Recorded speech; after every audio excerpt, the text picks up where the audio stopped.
Hey, so this is my first video that I'm going to be doing about making my book on Gimp. And I am very sorry about the video quality because I don't have video capturing software right now, and I'm planning on getting something like that, but I don't have anything. Basically, I want to go over a couple of things as I try to work on my book here. I haven't really done too much other than coloring for a while because, well, I have a very large amount of things to color. This is the first time I am taking a video of this, and it may end up a little strange.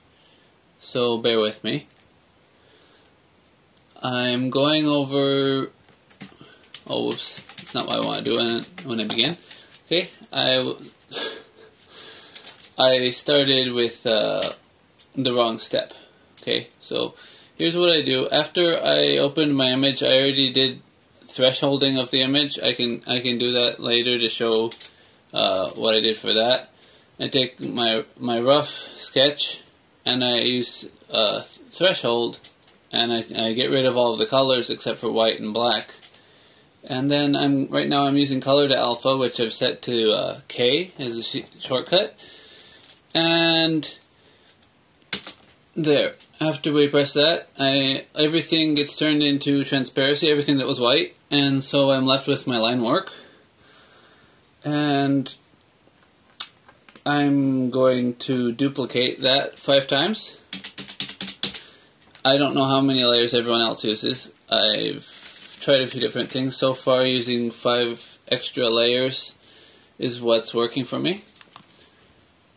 And here is the background color. I'm going to use a kind of grayish, brownish color to start out with. I don't know, grayish brownish sounds a little weird. Okay, so here's me filling in the background color. I could use autofill if I didn't have my line work in there, and originally I was creating an extra layer that didn't have line work in it in the bottom, but that just seems like a real pain with the extra keys I need to press.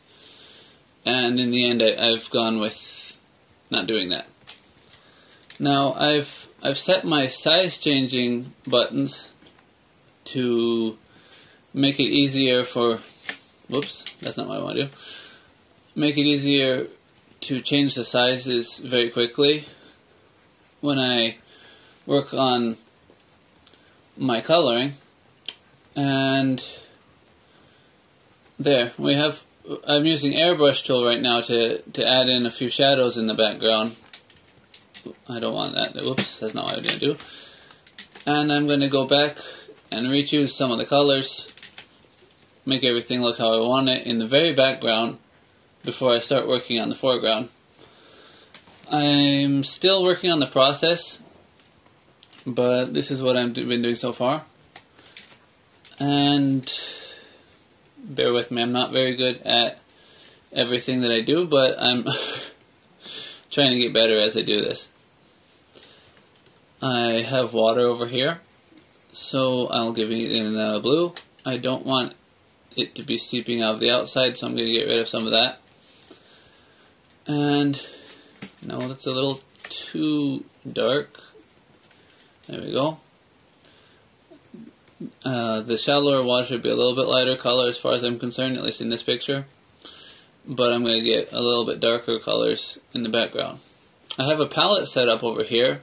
I got received a tip from someone that I should be making a palette on a separate page. And that was a good idea, but I realized that a palette that I can click on that automatically changes the color works better for me. And that works for me anyway. This is doing well. So after I have all my airbrushing done, I'm going to be doing something else with this, but first I'm going to do this. it doesn't really matter if I color the wrong places on this lowest layer, because they're going to change colors anyway. And so here I'm working on picture 119 of the book that I'm writing. I say I'm writing it because I am writing it, but most of the time recently I've been working on the coloring of the pictures that illustrations that I've made. So here's me working with the little vegetation on the ground. I haven't really given this vegetation a name. I'll call it grass. It's not really grass. Something, they're in a cave underground in this part of the story, and there wouldn't be grass there as far as I'm concerned. There might be, I don't know. It's an underwater cave, and this is a place where Angelica Cherryfur, the main character of my book, is giving some pickaxes that she summoned with using some magic to the king of the frogmen of the kingdom Anura. And she's giving them to him because she wants something in return. And I don't want to spoil everything, but he's really happy to receive them anyway. And here we have these pickaxes. I actually have her summoning those, or creating one of them, in this other picture. And the reason why I'm picking that out right now is because I want to hop through the layers in that picture and get the right color. I haven't saved the color for that, and I don't really remember everything about it. But here's the color that I'm using for that. All of these pickaxes are basically copies of what she made in the very first pickaxe that she made. And because they're copies, I can just go in here and grab the same color and essentially copy the color onto what these are here. I won't be coloring this whole thing during the video because it takes a lot longer than the video will give me to color this, but I just want to go over a couple things. So I have all of these things: paintbrush, select, autofill, pencil. Well, I would call this one paintbrush. That's not paintbrush, that's spray paint. And here's paintbrush. I have a bunch of things set up on hotkeys so that I can quickly change between them, but I obviously need to learn quite a few more things about that. Here's me coloring that gold. No, I'll color that later. I wanted to go to the background, and I got carried away coloring the pickaxes because that was one of the things that I first had my eyes on as I was talking about coloring. So, whoops, I accidentally hit the invert key, which I have set on V. I don't remember if it was originally set there. Here I'm using the airbrush to do some quick coloring. Originally I was using pencil for most of that. I'll probably have to go back and airbrush some things, and maybe pencil some of the things that I've airbrushed to make them clearer. But the pencil, for me, the problem that I have is that the pencil will give me a stronger color, but it will also force me to have the exact shape of the brush just suddenly shoved in at that size onto where I'm essentially painting with my tablet here. And there we have this statue that I'm coloring. It is I'm going to open up a different picture because I don't want to have the statue being the wrong color.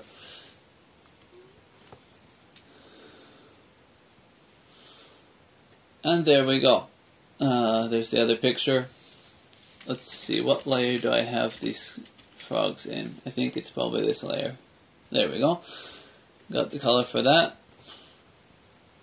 Need to be consistent with the coloring because I don't want to have a statue that's green in this picture and purple on the other one, unless there's a purple light or something on it or some explanation why the color's changed. So here's that. It is kind of hard to go through everything when I have a lot of things to color, but there's that.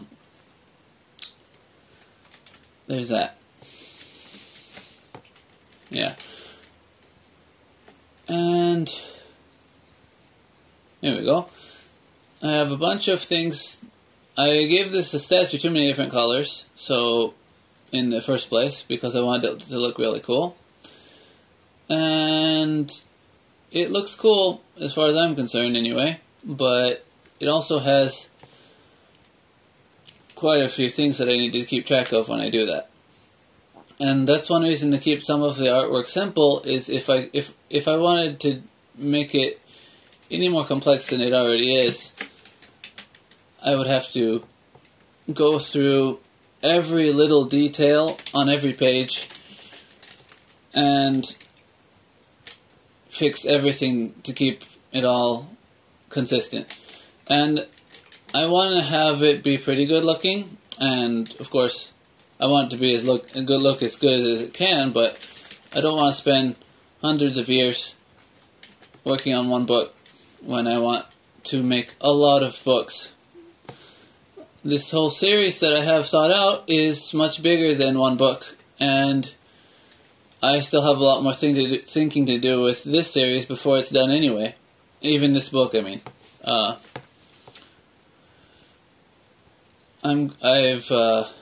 So one thing about airbrushing, some people know this, some people don't. If you use an airbrush rather than another brush, it is much softer than different tools. And that's why I just changed out of airbrush real quick, because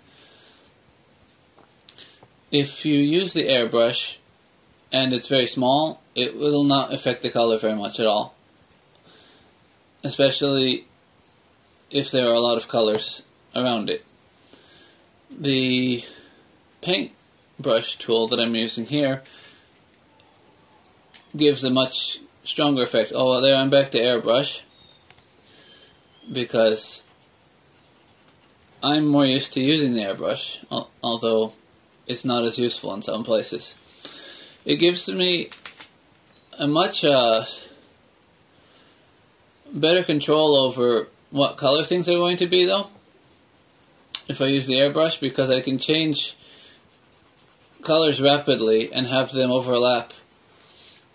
That's not the color that I want. Yeah, the colors will overlap, and I can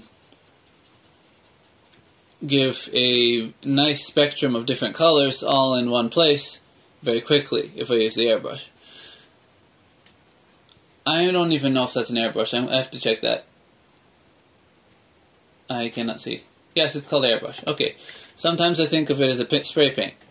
Okay. I think I had something called spray paint in Paint a long time ago when I was a kid.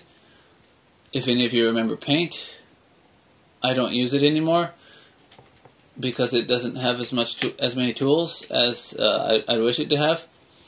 But yeah. And here I'm coloring that statue again. It is pretty big, and so it has a lot of coloring to do to get it done. And let's see, in my other picture of the statue, we don't see the backside of it. I'm going to choose a backside color that is similar to the front side. And there we go. Backside here. It's the first time the backside is displayed in the picture, so I can choose whatever color I want and it'll still be consistent. I just want it to look nice. The statue is a statue of that the frog people have made, so it's a statue of a frog, but it's a little different from what a frog would look like. These are very grand frogs. They were placed here a very long time ago in the storyline. Although I haven't decided whether to touch on that or not. And here we go. There's the statues. For those of you who are seeing this video and are really confused as to who this guy is talking, I am Jeffrey Cameron Sir. I am writing and illustrating my own book series, The Grand Adventures of Angelica Cherryfur, and